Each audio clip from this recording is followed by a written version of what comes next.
আজ হয়তো একটা ভুল বলে ফেলছি, মিথ্যা বলে, হতেই পারে, কিন্তু লাগাতার মিশা কথা, কথা বুঝছেন নি আমার কথাটা? প্রত্যেকদিন মিশা কথা, প্রতিদিন বুঝি মানুষের সুদ খায়, প্রতিদিন বুঝি ওজনে কম দেয়, প্রতিদিন বুঝি কাস্টমারের ঠকায়। এটা কি মুসলমান? এ কেমন ধরনের পাপী?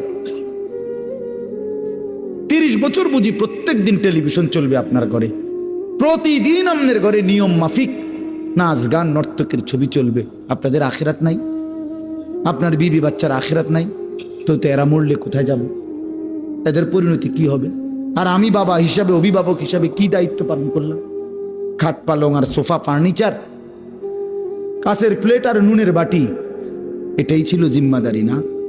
একজন মুসলমানের দায়িত্ব তার স্ত্রী সন্তানের জন্য এই শুধু খাট পালং আর সোফা ফার্নিচার ব্যবস্থা করা, এই তো না?